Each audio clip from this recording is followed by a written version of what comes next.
बात करेंगे। महाराष्ट्र में बीती रात हुई घटना की। नागपुर में बीती रात हिंसा, आगजनी और पथराव हुआ। एक अफवाह के बाद यहां हिंसा भड़क गई। लोगों ने पुलिस पर जमकर पथराव किया। जवाब में पुलिस ने भी जमकर आंसू गैस के गोले छोड़े और हालात को काबू किया। 20 लोगों को हिरासत में लिया गया है। नागपुर के 10 थाना इलाकों में कर्फ्यू लगा दिया गया है। मौके पर कतार में जली हुई गाड़ियां दिख रही हैं। कोतवाली, गणेश पेट, लकड़गंज, पचपाओली, शांति नगर, शक्करदारा, नंदवन, इमामबाड़ा, यशोधरा नगर और कपिल नगर इलाके में कर्फ्यू लगाया गया है। बड़ी खबर महाराष्ट्र से। फिलहाल नागपुर में हालात काबू में हैं, लेकिन नागपुर के महल इलाके में हिंसा और आगजनी। औरंगजेब की कब्र को लेकर विवाद शुरू हुआ। विवाद हिंसा में तब्दील हो गई। 40 से 50 लोग अब तक हिरासत में लिए गए हैं। वहीं नागपुर के 10 थाना इलाकों में बेमियादी कर्फ्यू लगा दिया गया है। 20 लोग अब तक हिरासत में और हालात फिलहाल काबू में हैं।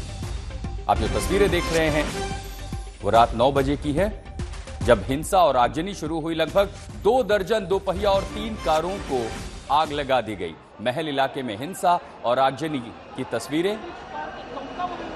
तो महाराष्ट्र में सियासत शुरू हुई। औरंगजेब के नाम पर सियासत विरोध प्रदर्शन में बदला, विरोध प्रदर्शन हिंसा में बदली और हिंसा के बाद ये वो तस्वीरें महाराष्ट्र के नागपुर में।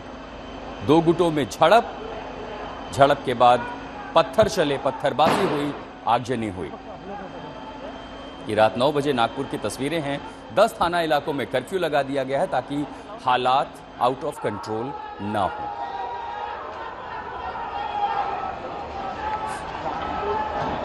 हालांकि शुरुआती जानकारी के मुताबिक 4 से 5 लोगों के घायल होने की भी खबर है। वहीं महाराष्ट्र के मुख्यमंत्री देवेंद्र फडणवीस ने कहा है कि किसी भी तरह अफवाहों पर ध्यान न दे। ये 6 तस्वीरें आपके सामने। गाड़ियों को आग लगाई गई। 2 घंटे तक हिंसा का दौर चला। हालात नियंत्रण करने के लिए भारी पुलिस बल तैनात और इस हिंसा में कई पुलिस वाले भी घायल हुए। और हिंसा के बाद जूते चप्पल बिखरे जहां तहां सड़कों पर, लेकिन अब स्थिति नियंत्रण में है। विश्व हिंदू परिषद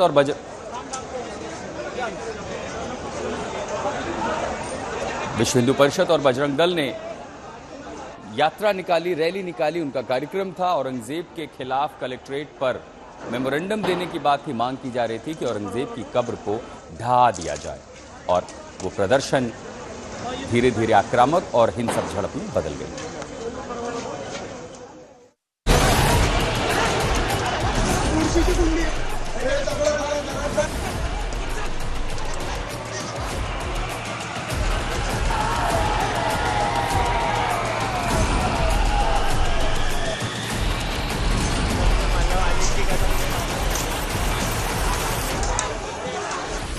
औरंगजेब पर सियासी जंग से झड़प तक,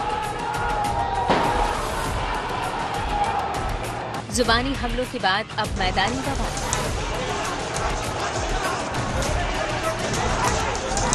नागपुर में हिंसा, कई गाड़ियां फूंकी। नागपुर में पुलिस पर जमकर पथराव। दिन में आंदोलन, रात में जवाबी हिंसा।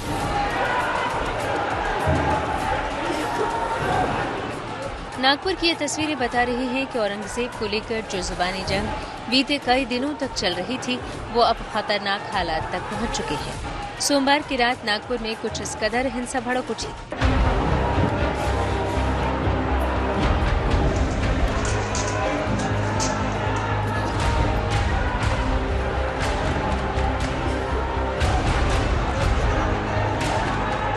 पहले पुलिस पर जमकर पथराव किया गया और इसके बाद कई गाड़ियों को आग के हवाले कर दिया गया।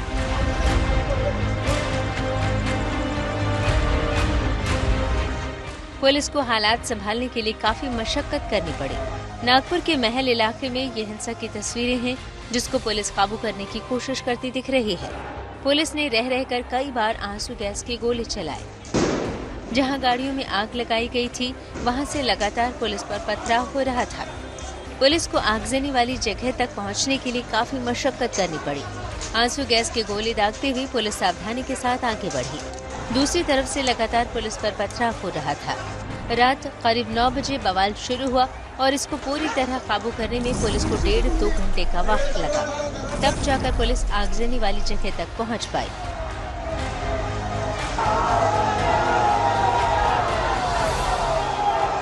कंट्रोल में है और ऐसा कुछ नहीं है अभी कि जिससे कोई घबराए, परंतु जिन लोगों ने कायदा सुव्यवस्था हाथ में लेने की कोशिश की उनके ऊपर हमारी कार्रवाई हुई है और हो रही है।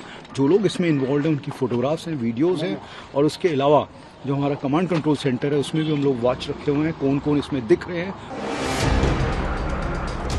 हालात को संभालने के लिए अतिरिक्त पुलिस बल को बुलाना पड़ा। पथराव में कई पुलिस वाले घायल हो गए। मौके पर तैनात एम्बुलेंस में प्राथमिक इलाज के बाद पुलिस वाले मौके पर डटे रहे। महाराष्ट्र में औरंगजेब की कब्र को लेकर जो सियासत है वो लगातार गर्म होते जा रही है। नागपुर के महल इलाके में इस समय स्थिति जो है वो बेहद तनावपूर्ण हो चुकी है। दो समुदाय आमने सामने आने के बाद पुलिस ने आंसू गैस के जो गोले हैं वो यहाँ पे दागे हैं। नागपुर के महल स्थित का ये इलाका है। ये एक्सक्लूसिव तस्वीरें हम आपको सिर्फ आज तक पर दिखा रहे हैं। इस समय बड़े संख्या में पुलिस का जो बल है वो यहाँ तैनात किया गया है। हम देख सकते हैं नागपुर का महल इलाका है जहाँ दो समुदायों के बीच तनाव की स्थिति पैदा होने के बाद में भारी पुलिस बंदोबस्त तैनात कर दिया गया है। काफी माल का नुकसान यहाँ हुआ है। जिस तरीके से पुलिस यहाँ मौजूद है और इस तरीके ये पूरे जो समुदायों के बीच की जो झड़प है उसे शमाने की जो कोशिश है वो पुलिस की तरफ से की जा रही है। हालात पर महाराष्ट्र के सीएम देवेंद्र फडणवीस की भी नजर थी। उन्होंने पुलिस को निर्देश दिए कि सख्ती के साथ हालात को काबू किया जाए। नागपुर के महल इलाके में जिस प्रकार से तनाव की स्थिति निर्माण हुई ये बहुत ही निंदनीय है। जिस प्रकार से कुछ लोगों ने पत्थरबाजी की है, पुलिस पर भी पत्थर फेंके हैं, ये बिल्कुल गलत है। मैं स्वयं इन सारी घटनाओं पर नजर रखकर हूं। मैंने पुलिस कमिश्नर को ये कहा है कि कानून व्यवस्था बनाने के लिए जो भी कड़े से कड़े कदम उठाने की आवश्यकता हो वो उठाए जाए और शांति को बनाया जाए। पथराव और आगजनी के बाद पुलिस ने सख्ती दिखाई। कुछ बलवाइयों को कुछ इस तरह भीड़ से पकड़कर लाया गया। मौके पर बड़ी तादाद में बिखरे ये जूते चप्पल बता रहे हैं कि हालात बिगड़ने के दौरान यहाँ कितनी भीड़ मौजूद थी और कैसे लोग पुलिस की सख्ती के बाद भागे। फिलहाल नागपुर में हालात काबू में है। 5 से ज्यादा लोगों के एक साथ जमा होने पर रोक लगा दी गई है। भारी तादाद में पुलिस बल तैनात किया गया है। नागपुर से ऋत्विक और योगेश के साथ अभिजीत करांधे, आज तक। नागपुर हिंसा के बाद हमारे संवाददाता साहिल जोशी ने डिप्टी मुख्यमंत्री शिंदे से फोन पर बात की है। शिंदे ने हिंसा को साजिश बताया और विपक्ष पर जमकर बरसे। शिंदे जी, जो नागपुर की घटना हुई है उसको लेकर आपके पास क्या जानकारी और किस तरीके से ये घटना हुई है? मुझे जो जानकारी मिली है उसके अनुसार पुलिस के ऊपर कुछ मोहल्ले में से हमला हुआ है, पथराव हुआ है, कुछ हथियार से भी हमला हुआ है। एक डीसीपी जख्मी है, कई पुलिसकर्मी जख्मी है। ये बहुत ही दुर्भाग्यपूर्ण घटना है। जो कानून व्यवस्था बनाए रखने वाले जो हमारे पुलिस है वो हमेशा रास्ते पर तैनात रहते हैं कानून व्यवस्था और जनता की रक्षा करने के लिए। उन पर हमला करना ये बहुत ही दुर्भाग्यपूर्ण है। और मेरे जानकारी के अनुसार दोपहर को कुछ आंदोलन हुआ था औरंगजेब पर लेकर, और औरंगजेब को लेकर दोपहर को आंदोलन हुआ, और अभी रात को ये ऐसा हमला पुलिस पर करना, इसका ये पूरी साजिश लगती है। ये पूरी तरह प्लानिंग का हमला लगता है। ये दुर्भाग्यपूर्ण है और ये जिन्होंने किया है उनको बख्शा नहीं जाएगा, उनको छोड़ेंगे नहीं, उनके ऊपर कड़ी कार्रवाई हो जाएगी। कानून व्यवस्था बनाए रखने का काम सरकार का है, पुलिस का है, और उन्हीं पुलिस के ऊपर अगर जो हमला करते हैं ये तो बहुत दुर्भाग्यपूर्ण है। माना विपक्ष का यह कहना है कि पिछले कुछ दिनों से महाराष्ट्र में जानबूझकर औरंगजेब के नाम से कानून सुव्यवस्था बिगाड़ने की कोशिश की जा रही थी, और सरकारी पार्टी के लोग जिस तरीके से उस पर बयानबाजी कर रहे थे उस पर भी उन्होंने काफी कड़ा रुख रखा है और कहा है कि सरकार ने ध्यान नहीं दिया है उस पूरे कानून सुव्यवस्था बनाए रखने के लिए। जिस तरीके से वीएचपी और क्या विपक्ष का कुछ क्या लगता है क्या हो? औरंगजेब जो जिसने महाराष्ट्र पर हमला किया, हमारे हिंदू देवताओं के मंदिर तोड़ दे, हमारे धर्मवीर संभाजी महाराज को 40 दिन बांधकर बेड़िया डालकर उनकी जबान खींची, उनकी आंखें निकाली, उनकी खाल छलनी कर दी, उनके नाखून काट दिए। इतना बड़ा अत्याचार किया है इस औरंगजेब ने, और ये औरंगजेब के उदात्तीकरण करने वाले कौन है ये लोग? नहीं, वीएचपी जिस तरीके से आंदोलन कर रही थी उसको रोकना चाहिए था, ऐसा विपक्ष का कहना है। और मैं तो कहूंगा उसका समर्थन करने वाले भी देशद्रोही है। नहीं, उनका कहना है कि वीएचपी जिस तरीके से आज आंदोलन करने वाला था उनको रोकना चाहिए था। नहीं, वो रोकना वो तो पुलिस का काम है। आंदोलन किस चीज पर आंदोलन हुआ था? ये जिन्होंने हमला किया उनका औरंगजेब क्या लगता है? अरे औरंगजेब ने तो अपने बाप को भी नहीं छोड़ा, तो इनको क्या छोड़ेगा वो? और इसलिए ये जहाँ पर हमारे छत्रपति शिवाजी महाराज, ये हमारे देवता है, धर्मवीर संभाजी महाराज हमारे देवता है, और उनके ऊपर अन्याय अत्याचार करने वालों का उदात्तीकरण करना, उनको क्या कहते हैं भाई? ऐसे तो क्या पुलिस आगे की कार्रवाई अब ठीक से करेगी? क्या शांति अभी वहां पर है नागपुर में? नहीं, शांति बनाए रखने के लिए पूरी तरह पुलिस काम करेगी, और शांति बनाए रखने की अपील भी मैं करता हूँ। शांति बनाए रखने का काम सरकार का है, हमारी जिम्मेदारी है। लेकिन ऐसे जो समाज कंटक है, जो पुलिस पर हमला करते हैं, उनको बिल्कुल नहीं छोड़ा जाएगा। धन्यवाद शिंदे जी, बहुत धन्यवाद। नागपुर में हिंसा की वजह औरंगजेब का पुतला फूंकना बनी। दिन में बजरंग दल और वीएचपी ने पूरे राज्य में औरंगजेब की कब्र हटाने की मांग को लेकर प्रदर्शन किया था। इसी के तहत नागपुर में भी प्रदर्शन करके पुतला फूंका गया। इस दौरान एक अफवाह के बाद लोग भड़के और रात 8:30 बजे के बाद हिंसा होने लगी। बीते कई दिनों से महाराष्ट्र में औरंगजेब की कब्र को लेकर भड़काऊ बयानबाजी हो रही थी, और ये भी संयोग रहा कि जिस दिन औरंगजेब की कब्र को हटाने की मांग को लेकर विश्व हिंदू परिषद और बजरंग दल ने पूरे सूबे में बड़ा आंदोलन छेड़ा। 17 तारीख को अभी तो बस निवेदन दे रहे सरकार को कि वो जल्द से जल्द उसे हटाए। ये हिंसा ठीक उसी दिन हुई। इसमें बजरंग दल औरंगजेब की कब्र को संभाजी नगर से हटाने की मांग को लेकर प्रदर्शन कर रहा है।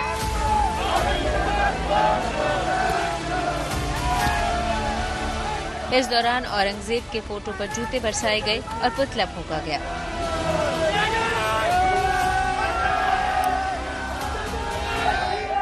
ऐसा ही आंदोलन कई जगह पर वीएचपी और बजरंग दल ने किया।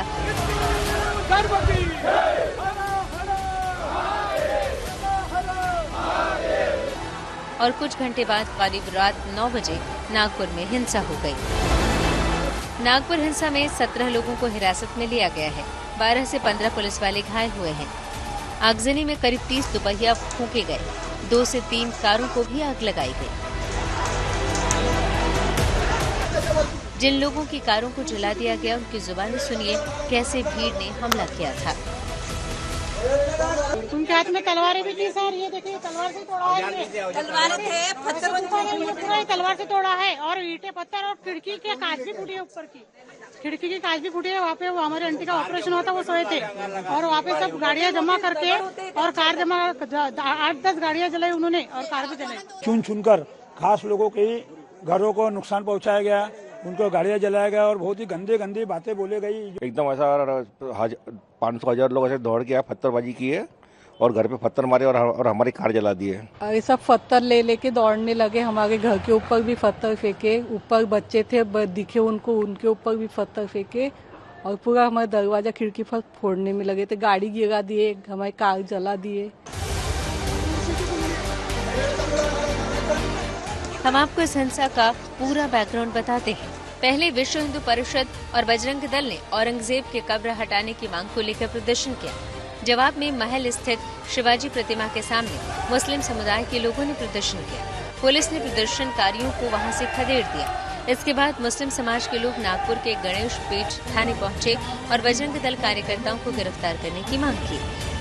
इसके बाद रात होते होते नागपुर में हिंसा होने लगी। इसके बाद की तस्वीरें बता रही हैं कि कैसे पुलिस को हालात संभालने में मशक्कत करनी पड़ी।